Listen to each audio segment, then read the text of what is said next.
말씀의 제목은 거만한 자의 최후의 만찬이 되겠습니다. 거만한 자의 최후의 만찬. 자, 오늘 다니엘 5장은 이제 바빌론 왕국의 끝을 보여주고 있습니다. 막장에 이르렀죠. 다니엘 5장에 나오는 바빌론 왕은 벨사살인데 느부갓네살이 이제 죽은 지 약 20여 년이 지난 때입니다. 세상 그 역사에서는 이 바빌론의 마지막 왕이 나보니두스로 그렇게 소개하고 있고 벨사살에 대한 언급 자체가 없습니다. 성경에도 벨사살은 이제 나오자마자 이제 죽고 나오질 않습니다. 자, 이 때문에 믿지 않는 사람들은 이 다니엘서의 내용까지도 그 기록 여부, 그 내용을 이제 신뢰하지 않지만 바빌론 제국의 그 폐허에서 발굴된 많은 유적들 가운데서 나보니두스의 아들 벨사살이 바빌론의 통치자였다는 것이 증거로 나오기도 했습니다. 또 1854년 영국의 테일러라고 하는 사람이 이라크의 남부지방에서 고고학 탐사하던 중에 고대 바빌론어로 새겨진 글귀 하나를 발견하게 되었는데 그것은 나보니두스 왕과 그의 아들 벨사살을 위한 기도문이었습니다. 자, 그러니까 본문 5장에 등장하는 이 벨사살 왕은 나보니두스의 아들로서 그 아버지와 함께 통치하고 있었던 것입니다. 자, 이것을 말씀드리고자 하는 것은 우리가 7절에 보게 되면 이 벨사살 왕이 그 메네베데 테켈 우파르신 회벽에 쓰여진 그 글을 해석하는 자에게 셋째 치리자가 되게 하겠다라는 말이 나오는데 왜 셋째 치리자인지를 알게 되는 것이죠. 첫째 치리자는 나보니두스고 둘째 치리자는 바로 벨사살 왕이고 그리고 그 꿈을 해석해주면 꿈이 아니라 그 벽에 있는 글을 해석해주면 셋째 치리자 거의 왕과 같은 그런 자리를 주겠다라는 것입니다. 자, 본문의 상황에서는 이제 나보니두스가 이제 원정을 가 있는 역사 속에서도 그렇게 원정을 나가서 싸우고 있는 전쟁 중인데 그의 아들 벨사살은 그 궁전에서 잔치를 벌이고 있는데 이것이 그의 최후의 만찬이 되고 말았습니다. 자, 1절을 보겠습니다. 벨사살 왕이 그의 귀족들 1,000명에게 큰 잔치를 베풀고 그 1,000명 앞에서 술을 마시니라 그랬습니다. 자, 근데 이때가 어떤 때냐? 바빌론이 메데와 페르시아에 의해서 완전히 포위된 상황인 것입니다. 그들이 지금 성 밖에서 진을 치고 있는 상황인데 그럼에도 벨사살 왕은 아주 태평스럽게 뭘 믿고 그렇게 까부는지 1,000명을 모아놓고 그렇게 잔치를 벌이고 있었던 것이죠. 이렇게 태평할 수 있었던 이유는 무엇인가? 바빌론 성이 침략하기 어려운 그야말로 넘사벽의 성이었기 때문이다. 넘을 수 없는 사면이 벽으로 되어 있고 그리고 그 전체가 이렇게 강이 흐르고 있었다는 것이죠. 마치 우리 승천보나 송산 유원지 같이 구렁을 크게 파서 구덩이를 파서 거기 물이 흐르고 거기도 악어도 풀어놨는지 모르겠지만 하여튼 그런 물이 흐르고 있었습니다. 그리고 큰 다리가 딱 내려가게 되고 노대문으로 닫혀 있고 그 다리를 올리게 되면 아무도 들어갈 수가 없는 것입니다. 그러한 손의 요새였기 때문에 그걸 믿고 그가 이렇게 태평하게 적들이 바로 앞에 있는데도 잔치를 벌였던 것으로 보입니다. 게다가 이 성 안에는 경작할 땅이 충분했기 때문에 아무리 포위당한다 할지라도 무한정 견딜 수 있는 그런 조건을 갖추고 있었기 때문에 벨사살이 이 원수들 앞에서도 태평하게 잔치를 즐기고 있었다라는 것이죠. 근데 이 모습을 보게 되면 이 벨사살의 이 같은 모습을 보게 되면 다름 아닌 하나님을 신뢰하지 않고 자신의 힘과 자신의 권력이나 자신의 부나 이런 것들을 그것만 믿고 까부는 구원받지 못한 죄인들의 전형적인 모습이다라고 우리가 볼 수가 있습니다. 그것도 잠시 후면 죽을 운명이 그것도 내다보지 못하고 나는 태평하다, 나는 안전하다 이렇게 말하는 죄인들의 모습 말이죠. 그러나 성경은 말하죠. 그들이 평안하다 안전하다 말할 때 아이벤 여인에게 진통이 오듯 갑작스러운 멸망이 그들에게 임하리니 결단코 피하지 못하리라. 그렇게 피하지 못하고 그렇게 그날 갔습니다. 벨사살은. 또 잠언 16장 18절에서 교만은 멸망에 앞서 있으며 거만한 영은 몰락에 앞서 있느니라 말씀처럼 벨사살은 원수들 앞에서 거만을 떨다가 몰락했고 하나님 앞에서 교만을 떨다가 멸망하고 만 것이죠. 자, 그리고 본문에서 이 벨사살의 모습, 액면 그대로 이 자체, 이것은 사실상 하나님의 백성들이 누릴 수 있는 모습을 보여준다 하겠습니다. 어떤 점에서 그렇습니까? 시편 23편 6절에서 뭐라고 말씀합니까? 주께서는 원수들의 면전에서, 그죠? 우리에게 식탁을 마련하시는 분이시다라고 말씀하고 있지 않습니까? 원수들이 바로 앞에 닥쳐와 있어도 우리는 태평하게, 그야말로 주께서는 우리 앞에 식탁을 마련하시고 우리는 그 가운데서 정말 평안하게 식탁을 먹을 수가 있는 것입니다. 왜냐하면 우리는 주님을 우리의 방패시고 우리의 힘이시고 우리의 도움이시고 우리의 피난처이시고 그렇게 믿기 때문에, 주님께서 보호해 주실 것을 믿기 때문에 우리는 환난 중에서도 기뻐하고 우리는 평안할 수가 있는 것이죠. 당장 내일 무슨 일이 일어난다 할지라도, 뭐 어떤 일들이 벌어진다 할지라도 우리는 태평할 수가 있는 것입니다. 나를 대적하는 그러한 사람들이 내 주위에 있고 그렇다 할지라도 우리는 태평하게 아침 식사할 수 있고 밥을 굶지 않고 맛있게 먹을 수가 있는 것이죠. 여러분 그렇게 식사하고 계시죠? 그러므로 이 벨사살은 하나님의 백성만이 누릴 수 있는 그 평안의 모습을 흉내내고 있는 것이다 라고 말할 수가 있겠죠. 마귀는 모방하는 자인데, 자, 근데 이 본문에 나오는 아주 이 벨사살의 모습은 사악한데 그 이유가 무엇이냐? 성전의 기명들을 가져다가 거기다가 술을 마시네요. 간이 배밖에 나온 것이죠. 2절 3절을 읽으면 벨사살이 술을 마시는 동안 그의 아비 느부갓네살이 예루살렘에 있는 성전에서 취해온 금, 은, 기명들을 가져오라고 명령하였으니 이는 왕과 그의 고관들과 왕의 아내들과 후궁들이 거기에다 술을 마시려 함이었더라. 그때 예루살렘에 있던 하나님의 집의 성전에서 취해왔던 금 기명들을 가져오니 왕과 그의 고관들과 왕의 아내들과 후궁들이 그것들로 술을 마셨더라. 하나님의 성전에서 사용되어지는 이 기명들을 가지고 술을 마시는 이것은 대놓고 하나님을 모독하는 것입니다. 하나님께서는 성전에서 사용되어지는 이 기명들을 거룩하게 하신 것이죠. 분리시켜서 하나님만을 위해서 하나님을 섬기는 데만은 쓰여지도록 그렇게 명하셨습니다. 근데 벨사살은 그 거룩한 기명들을 가져다가 술을 따라 마시면서 거기다가 또 4절에서 보는 것처럼 이방 신들을 찬양하기까지 했던 것이죠. 벨사살은요, 자기가 술을 따라 마시는 그 잔이 어디에서 가져왔던 것이고 또 무엇을 위해서 사용되어지는 것인지 모르지 않았습니다. 알았습니다. 뒤에서 보면은 다 알았습니다. 그럼에도 불구하고 이렇게 했던 것이죠. 하나님을 두려움이 없으니까 이렇게까지 한 것입니다. 하나님을 두려워하지 않으니까, 하나님을 모르니까. 자, 오늘날도 하나님을 믿지 않는 사람들이 자신의 힘과 명예와 그러한 권력과 부, 그것만을 신뢰하는 사람들이, 그것만을 붙잡고 있는 사람들이 하나님을 우습게 여기죠. 하나님을 조롱하죠. 복음을 전하는 사람들을 조롱하죠. 비웃죠. 벨사살의 모습인 것입니다.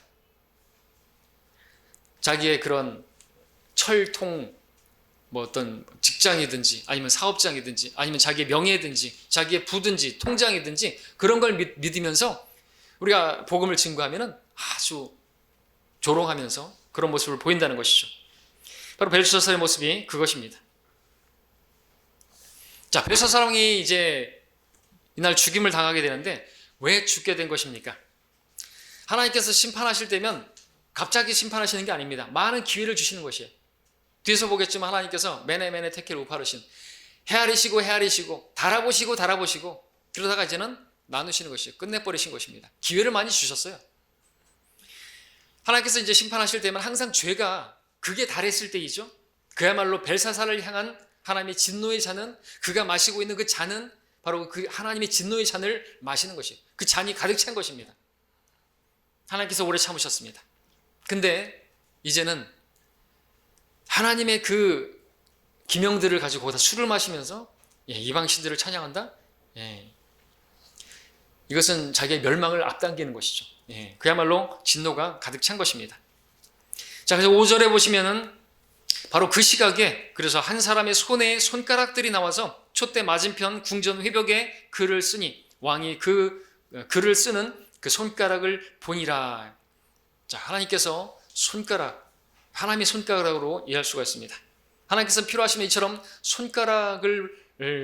손가락만 볼 수 있게 나타나실 수도 있는 것이죠. 예. 그것은 더욱더 그러니까 글만 쓰셔도 될 텐데, 그죠? 손가락이 안 보이는 가운데서 글만 이렇게 쫙 써도 될 텐데 손이 보이는 거예요. 손가락들이 나와가지고 마치 무슨 만화에서 보는 것처럼 있잖아요. 손만 보이면서 쓰는 거죠. 왜 그렇게 하셨을까요? 그걸 보는 사람들로 하여금 극도의 두려움을 느끼게 하게 할. 아닌 게 아니라 그것을 바라본 모든 장래의 사람들이 다 두려워 떨었고 6절에서 왕 같은 경우에는 허리 골절이 풀리고 무릎이 서로 다닥다닥 떨면서 부딪히는 그런 상황을 보게 됩니다. 예, 하나님을 두려움이 없으니까 손가락만 나타나서 글을 썼는데 두려워서 다리가 막 떨리는 것이죠. 자, 그러다가 정신을 가다듬고 한마디 하죠. 7절에서 왕이 크게 소리를 질러 점성가들과 칼데아인들과 점쟁이들을 불러오라 하고 또 왕이 바빌론의 현자들에게 일러 말하기를 누구라도 이 글을 읽고 그 해석을 나에게 알려주는 자는 주홍색으로 옷 입을 것이요 금 목걸이를 목에 두를 것이며 왕국에서 셋째 치리자가 될 것이라 하더라 했습니다. 자, 그런데 8절에서 보는 것처럼 그걸 해석해 줄 수 있는 현자라고 하는 사람들은 아무도 없었습니다. 왜냐하면 그들은 전혀 현명한 자들이 아니었기 때문에 그렇습니다. 우리는 계속해서 보는 이 바빌론의 현자들의 어리석음, 무지를 보게 됩니다. 하나님의 계시가 점점 구체화되어서 그들에게 계시되고 있는데 그들은 전혀 아무것도 알려줄 수가 없었던 것이죠. 다니엘서 2장에서는 느부갓네살의 꿈과 그 내용을 그 해석을 요구했지만 아무것도 알려줄 수가 없었습니다. 4장에서는 꿈은 말해주고 해석을 이야기해보라 하니까 그러니까 뭔가 들었으면 이야기해 줄 수도 있을 텐데 조금이라도 알 수 있어야 되는데 아무것도 이야기해 주지 못했죠. 자, 이제 5장에서는 왕에게 꿈이나 환상이나 그런 내용들이 아니라 그들은 직접 그 쓰여진 글을 보고 있음에도 불구하고 아무것도 이야기할 수가 없었습니다. 왜냐하면 그들은 전혀 현자들이 아니었기 때문에 그렇습니다. 자, 글은 이 촛대 맞은편에 회벽에 그러니까 하얀 벽에 그것까지 또 거기다 촛대가 조명까지 비춰주고 있는데 그것을 전혀 깨닫지 못하고 있는 것입니다. 이것은 무엇을 보여줍니까? 예, 하나님의 일들은 하나님의 영이 아니면 아무것도 알 수 없다고 말씀하시는 고린도서 말씀을 알겠죠. 성령의 조명이 없으면 이 세상의 지혜로는 하나님을 알 수가 없다는 것을 보여주죠. 복음 전파를 사람들이 안 받아들이는 것은 그들이 하나님의 일을 알 수가 없기 때문에 자연인은 하나님의 영의 일들을 알 수가 없는 것입니다.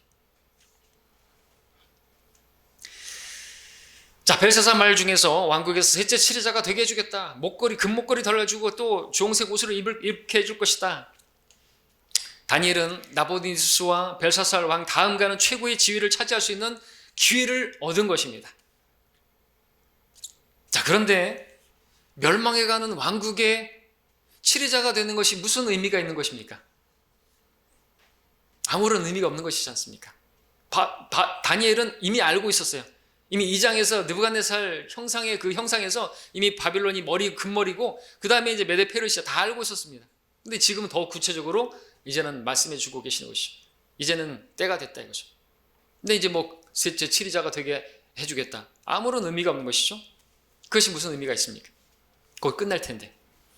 그처럼 불에 타서 멸망하게 될 이 세상에서 저와 여러분들이 부와 명예와 권세를 얻은들 무슨 의미가 있겠냐 생각해 보시기 바랍니다. 아무 의미가 없는 것이에요. 이 세상의 것들은 다 불타 없어질 거라고, 세상도 세상에 있는 것들도 다 사라질 것이라고 말씀하고 있다는 것이죠. 하나님의 뜻을 행하는 사람들만이, 또 그들이 행한 것들만이 영원히 남을 것이라고 말씀하고 있습니다. 여러분들은 계산을 잘 하셔야 되는 것입니다. 여러분들이 여전히 세상의 일들만을 구하고 있고 이 세상에서 부를 원하고 있고 또 어떤 명예만을 원하고 있고 권력을 원하고 있고 여러분을 높이려고 하고 있다면 여러분들 이 벨사살하고 다르지 않은 모습을 보이고 있는 것이에요. 다니엘은 기회가 왔지만 그 기회를 붙잡는 것이 아니라 그는 하나님을 붙잡았습니다. 우리도 마찬가지입니다. 우리는 기회를 붙잡는 사람들이 아니라 우리는 주님을 붙들어야 사는 사람. 우리는 이 생을 붙드는 사람들이 아니라 우리는 영원한 생명을 붙들어야 하는 사람들이라고 말씀하고 있습니다. 자, 10절부터 12절까지 보시면, 그러자 왕비가 왕과 그의 귀족들의 말로 인하여 잔치하는 궁에 들어와요 와서 고하여 말하기를, 오 왕이여 영원히 사소서. 왕의 생각으로 인하여 번민하지 마시고 왕의 안색을 변하게 마소서.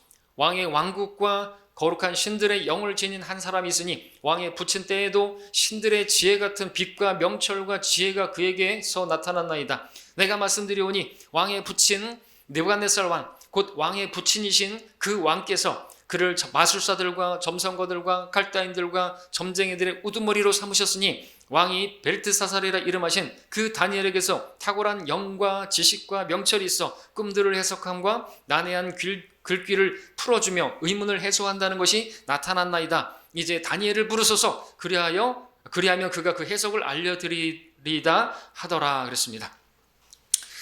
자, 잔치하는 그 집에 일어난 소동으로 인해서 그 소동을 들은 왕비가 들어와서 벨사살을 위로하면서 다니엘을 추천합니다. 자, 이 왕비 앞에서는 보면 이제 그 벨사살이 그의 그 왕비와 후궁들과 다 데려왔다 그랬는데, 나중에 온 이 왕비는 누구인가? 느부갓네살 왕의 딸로서 그 아버지와 다니엘이 함께 그렇게 하던 그 내용들을 여기서 말한 것처럼 함께 지켜봤던 그렇게 자랐던 여인이죠. 11절에서 왕의 부친 느부갓네살이라고 말을 하는 것은 이 벨사살이 느부갓네살의 아들이라는 말인데 실제로는 손자이죠. 성경에서 아버지라고 하는 말은요, 조상들까지 거슬러 올라가는 광범위하게 사용되어지기 때문에 그렇습니다. 여러분들 누가복음 16장에 보게 되면은 그 지옥에 간 부자가 아브라함을 뭐라고 부르죠? 네? 아버지 아브라함이여라고 부르잖아요. 그러니까 조상까지 올라가는 것이, 그 조상도 아버지라고 부르는 것이, 그렇기 때문에 지금 왕의 부친 느부갓네살이라고 말을 해도 실제로는 손자지만 부친이라고 말할 수 있다는 거죠. 아버지라고 말할 수 있는 거죠. 아들도 마찬가지입니다. 다윗의 아들이요 그러면은 예수님께서 다시 다윗의 아들인 것이에요. 그렇게 아들이라는 말과 아버지라는 말이 그렇게 사용될 수가 있는 것이죠. 거슬러 올라갈 수가 있습니다. 자, 16절을 보시게 되면 이제 다니엘에게 말하죠. 벨사살 왕이, 내가 너에 관하여 들으니 너는 해석을 할 수 있고 의문을 해소한다는 하는도다. 이제 내가 이 글을 읽고 그 해석을 내게 알려주면 너는 주홍색으로 옷 입을 것이요 금목걸이를 목에 두를 것이며 왕국의 셋째 치리자가 될 것이니라 하더라. 직접 이제 듣게 됩니다. 셋째 치리자가 되길 것이다. 근데 다니엘의 바빌론의 멸망을 이미 내다보고 있는 사람이죠. 멸망 왕국인데, 그리고 이 벽에 쓴 글씨가 바빌론의 종말을 알리고 있는 글귀인 것을 보고 있는데, 그 권세가 이제 끝날 것을 다니엘은 알고 있는데 그 셋째 치리자라는 것이 무슨 의미가 되겠습니까? 그래서 17절에서 다니엘은 말하죠. 왕의 선물들은 왕께서 가지시고 왕의 상들도 다른 사람들에게 주소서. 이 표현은 다니엘이 앞에 2장이나 또 4장에서 느부갓네살 왕 앞에서 보였던 태도하고는 사뭇 다르죠. 그때는 좀 어려워하기도 하고, 그 내용이 꿈이 또 휴몽이었을 때 번민을 했습니다. 두려워하기도 하고, 이거를 말했다가 큰일 날까 이런 생각도 하면서 말하기를 주저했잖아요. 느부갓네살이 괜찮으니까 말하라고, 번민하지 말라고 그렇게 말을 했는데, 지금은 어떻습니까? 그런 상은 너나 가져라, 이런 식으로 말을 하면서 어떻게 보면 겁없이 담대하게 말하고 있다는 것이죠. 이렇게까지 말할 수 있는 이유가 뭘까요? 물론 바빌론이 곧 멸망할 것을 알았기 때문에 그런 자리 가져서 무슨 의미가 있겠느냐, 그래서 그렇게 말한 것이기도 하겠지만, 다니엘은 지금 나이가 70에서 80입니다. 인생 우리 연수가 70이고 강건하면 80인데 살 만큼 살았습니다. 그리고 지금까지 그 세상의 영광이라는 거 누려볼 만큼 누려봤더니 전도서에서 솔로몬 왕이 말했던 것처럼 헛되고 헛될 뿐이라는 것을 몸소 다 경험했겠죠. 근데 이제 무슨 뭐 그런 셋째 치리자 그런 영광이 자기에게 무슨 의미가 있겠었습니까? 고령의 나이에 다니엘은 인생의 많은 일들을 경험한 뒤라 이제 뭐 두려울 것도 없는 것입니다. 다니엘은 지금 하나님의 약속대로 이방 왕국의 멸망을 바라보고 있는 것입니다. 하나님 말씀대로 되는 것이구나. 이제 그때가 왔구나. 때가 찬 것이에요. 자, 우리가 이런 성경 기록을 보면서 우리도 적용할 수 있어야 되는 것입니다. 우리도 이런 자세를 가져야 되는 것입니다. 세상에 대해서 담대해야 되는 것이죠. 여러분의 어떤 뭐 직장의 사장님이라든지 여러분에게 어떤 무엇을 이렇게 요구하거나 타협을 요구할 때 담대하게 말하십시오. 이번에 뭐 회식 자리에 한번 참석하고 이번에 술 한번 마시고 이번에 어떻게 뭐 주일 나와서 예배 안 드리고 하나님 섬기고 하지 말고 직장에서 나와서 일을 하고 그런 것들에 이렇게 타협하면 한 자리 줄 테니까 기억해 줄 테니까 나오라고. 그럴 때 여러분들 담대하셔야 되는 거예요. 배우셔야 되는 것이죠. 됐습니다. 그런 거 저는. 그런 자리에 앉아도 되니까 나는 주님 앞에 예배를 드리겠습니다. 그러니까 됐으니까 저는 하나님 섬기는 사람입니다. 담대하게 말하셔야 되는 것이에요. 타협하지 마셔야 돼요. 그런 걸 배우셔야 되는 것이죠. 바빌론처럼 멸망해가는 이 세상에 대해서 미련두지 마십시오. 뒤돌아볼 거 없습니다. 왜 자꾸만 타협하는 것입니까? 여러분 하나님 섬기는 사람들이죠. 세상은 곧 끝날 것이에요. 지금 우리가 거하고 있는 이 땅 멸망의 날을 위해서 잠시 간수되어진 거 있을 뿐이라는 것입니다. 그러니 이 세상의 영광 그것이 뭐 대단한 것이라고 그것을 얻기 위해서 많은 사람들이 그 금목걸이 걸어보려고 그 주홍색 옷을 걸쳐보려고 그 셋째 치리자의 자리에 한번 앉아보려고 지금 애를 쓰고 있는 믿는 사람들조차도 그런 것들을 추구하고 있어요. 멸망할 것이에요. 곧 멸망할 것입니다. 아직 불타고 있지 않지만 불타 없어져 버릴 것이에요. 다 사라져 버릴 것입니다. 우리는 거기에 아부하고 거기에 막 타협하고 그거를 따라가고 할 필요가 없는 것입니다. 담대하게 말하십시오. 그것은 다른 사람에게나 주십시오. 저 진급 안 해도 되니까 저는 타협하지 않겠습니다. 저는 주일날 예배를 드리겠습니다. 하나님을 경배하겠습니다. 그런 모습을 보이면요 하나님께서 높여주시죠. 하나님께서 해주시지 않습니까? 지난번에 봤지 않습니까? 자, 우리는 멸망할 이 왕국을 붙드는 것, 세상을 붙드는 게 아니라 흔들리지 않는 영원한 왕국을 붙들어야 되는 것입니다. 우리 이 세상에서 영원한 생명을 붙들라고 말했지 않습니까? 많은 사람들이 이 생의 생명을 붙들고 살아가요. 바울은 디모데에게 말했잖아요. 영원한 생명을 붙들라고. 그것을 붙들지 않으면 우리가 영원한 생명을 누리지 못하는 겁니까? 구원받지 못하는 겁니까? 그게 아니죠. 많은 사람들이 다른 거 이런 거죠. 이 생에서 이 생의 생명을 붙들고 사는데 먹고 살기 위해서 살고 있는데 우리는 그것을 위해서 목숨 거는 게 아니에요. 이 생의 일들이 매이지 않는 것이라는 거죠. 영원한 생명을 붙들어야 영원한 영광을 붙드는 거지. 영원한 영광의 통치가 있어요. 왕국이 있단 말이죠. 그 영원한 왕국을 붙들며 사는 사람 우리라는 것입니다. 그걸 기억하시기 바랍니다. 자, 이제 18절부터 24절까지 보게 되면 이제 다니엘이 벨사살 왕을 책망하는 내용입니다. 벽에 적힌 글을 읽어달라고 불렀더니 왜 이런 글이 적히게 되었는가를 먼저 설명하면서 벨사살을 호되게 책망을 하죠.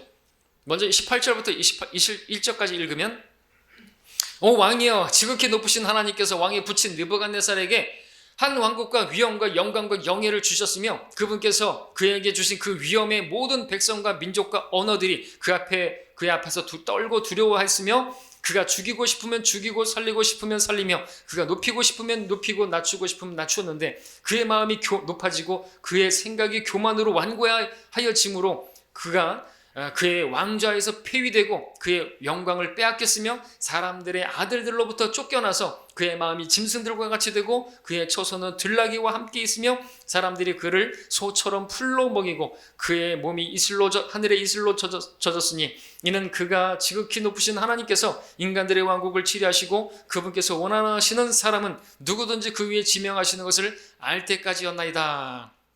자, 우리 지난 수에 봤던 4장의 요약이죠. 느부갓네살의 마음이 높아지고 교만하게 됐을 때 하나님께서 그의 왕국과 권세와 그 명예와 사람의 마음까지도 빼앗아 가셨습니다. 그리고 그로 하여금 지극히 높으신 하나님께서 이 세상을 주관하시고 또 원하시는 자에게 권세를 주신다는 것을, 그러한 일을 이루시는 분이 하나님이시라는 것을, 하나님께서 자신의 뜻대로 그 모든 것들을 이루신다는 것을 알 때까지 그렇게 7년의 환란을 겪게 했던 것이죠.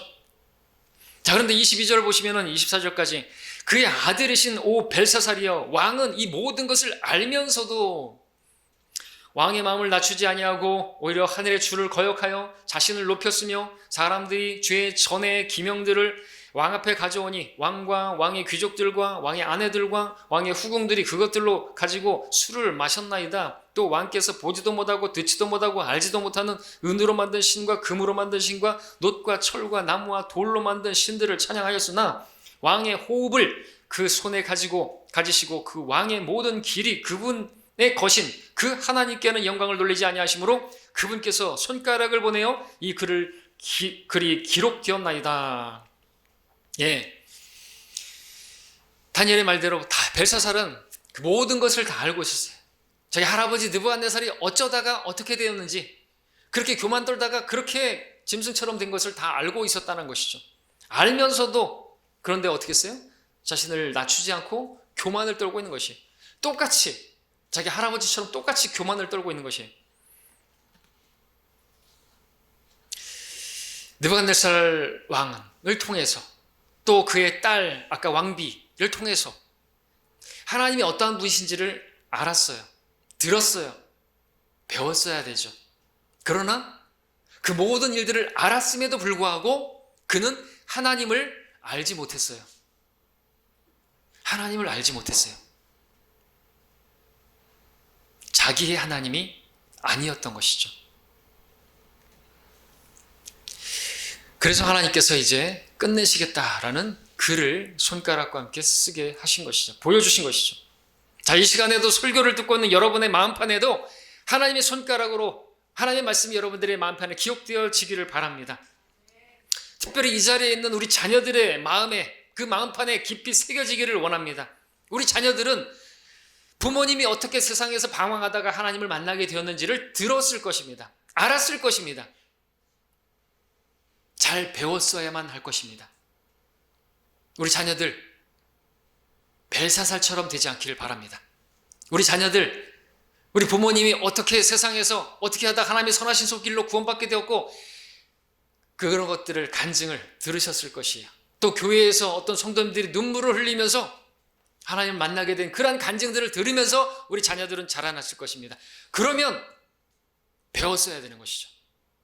우리 부모님들은 자녀들에게 가르쳤어야만 했습니다. 배우지 못하면 벨사살처럼 되는 것이죠. 우리 자녀들은 벨리알의 자식들이 되고 마는 것이에요. 그럼 하나님께서 치실 수밖에 없는 것이에요. 우리 자녀들 잘 새기시기 바랍니다. 마음판에 새기십시오. 성경으로 배워야 됩니다. 교회에서 배워야 됩니다. 어머니 아버지에게서 들어서 배워야 됩니다. 못 배우면 하나님께서 헤아리시고 달아보시다가 계속 참지만은 않으세요. 끝내버리신다는 거죠. 심판하시는 분이세요. 하나님을 두려워야 되는 것이죠. 우리가 배워야 되는 것이에요. 여러분의 자녀들, 우리 부모님들, 우리 자녀들 언제까지 내버려 두시면 안 되는 거예요. 가르쳐야 되는 겁니다. 가르쳐야 되는 거예요. 교회에서만 배우면 아는 거예요.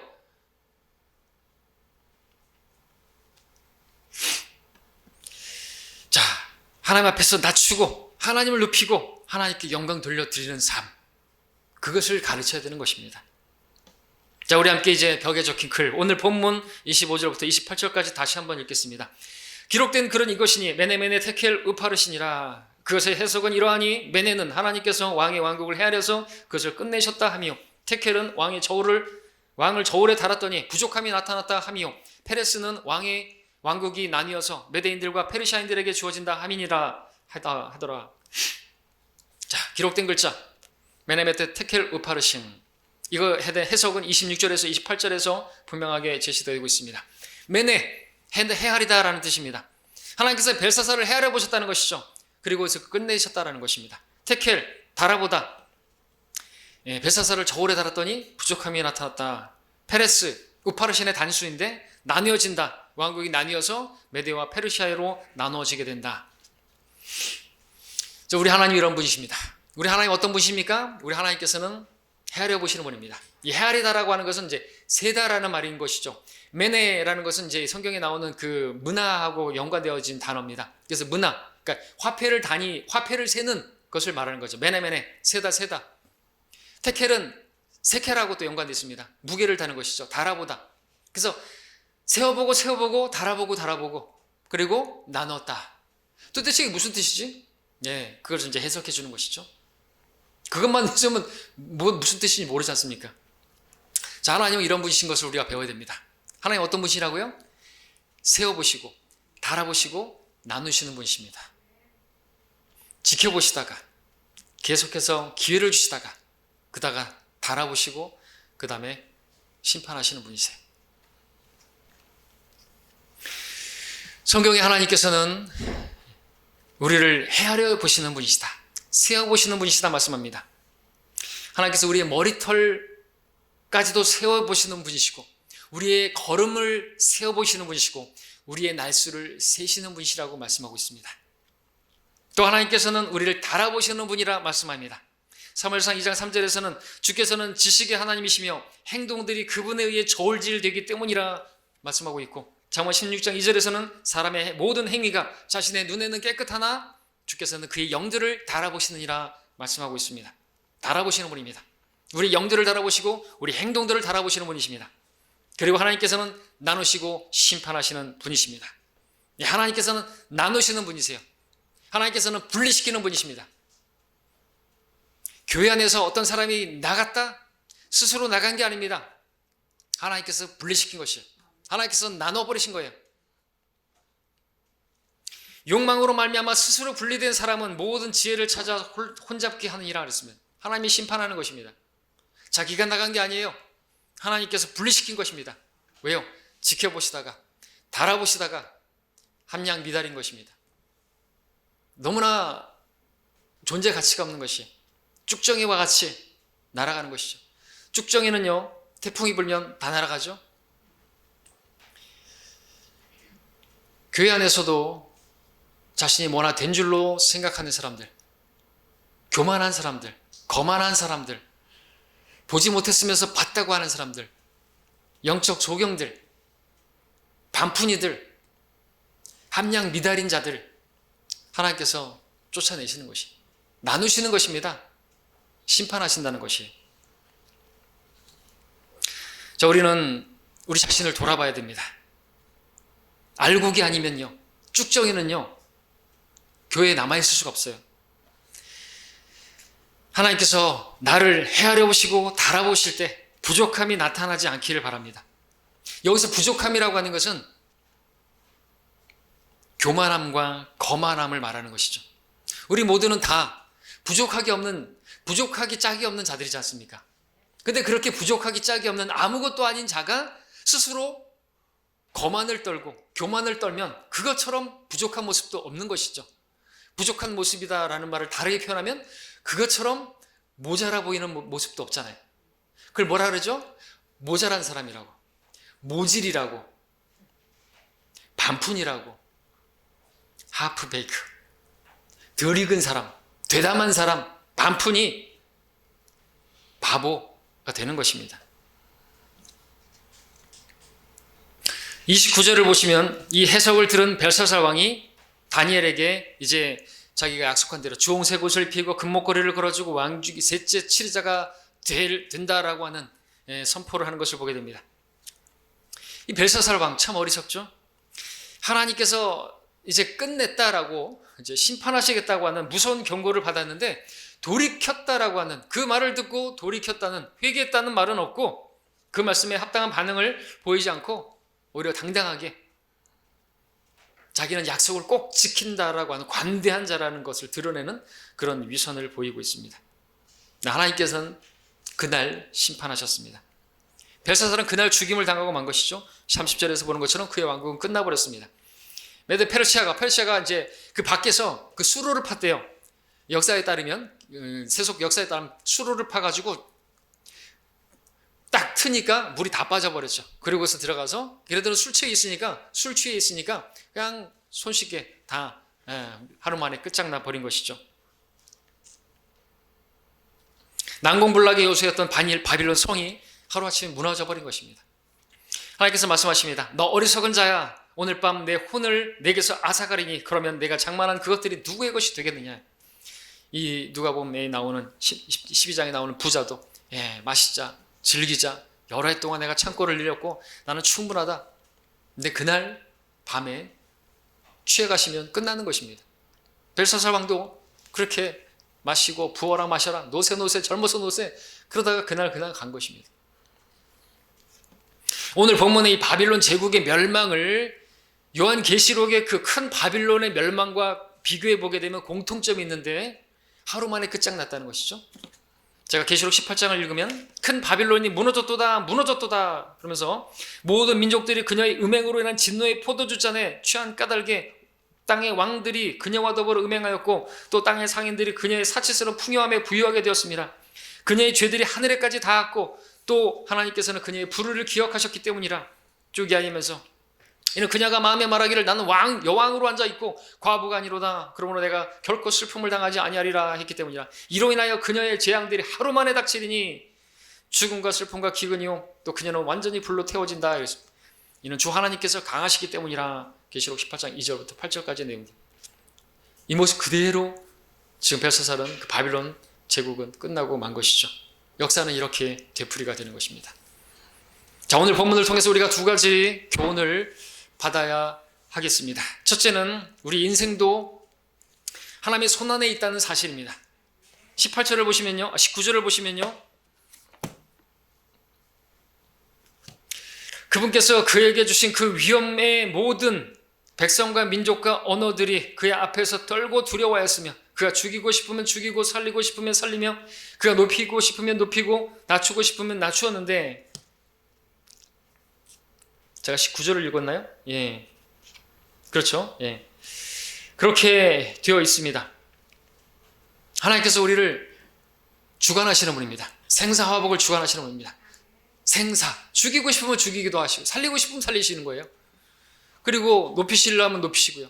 생사, 화복, 복도 주시는 분이시고. 또 다니엘 23절에서 벨사살에게 선포한 메시지 가운데 뭐가 있었냐면 23절의 마지막 문단에 마지막에 뭐라고 되어 있냐면 왕의 호흡을 그 손에 가지시고 왕의 모든 길이 그분의 것인 그 하나님께는 영광을 돌리지 아니하심으로 라고 말을 했습니다. 오늘도 누가 여러분의 호흡을 가지고 계십니까? 호흡이 멈춰지면, 심장이 멈춰지면 끝나는 것입니다. 사람은. 얼마 전에 축구 전설로 불리는 마라도나가 죽었죠. 뭘로 죽었죠? 심장마비로 죽었다고 나옵니다. 60살밖에 안 됐는데 때가 됐으니까 죽은 것이죠. 예, 하나님께서 그 호흡을 가지고 계신 분이세요. 마라도나 전에 한번 제가 들었는데 상당히 교만하더라고요. 그 사람은 자기가 이제 아르헨티나 국가대표가 된 것을 성적이 안 좋으니까 이제 막 경질이 나오니까 나를 믿지 않는 사람들은 다 저주를 받아야 되고 나를 신뢰하지 않는 자들은 다 지옥에 던져져야 된다고 이 말을 해가지고 기사가 났었어요. 거의 자기가 뭐 신이에요. 그렇게 교만을 떨고 있는 것이죠. 그리고 뭐 마약하고 또 뭐 탈세하고 온갖 죄는 상당히 많이 짓는 걸로 알고 있습니다. 예, 그러니까 하나님께서 보다 못해 그의 호흡을 정지시킨 것이죠. 죽은 것이죠. 여러분의 심장 고동 소리를 들어보시기 바랍니다. 여러분이 살아있다는 사실, 그걸 한번 확인해 보십시오. 자, 우리는 내 호흡을 주장하시는 하나님 때문에 살아있는 것이에요. 작은 코로나 바이러스 하나여도 가는 것이가요. 사람은 그렇습니다. 자, 그럼에도 불구하고 근데 사람은 자꾸만 하나님을 잊어버리고 살라고.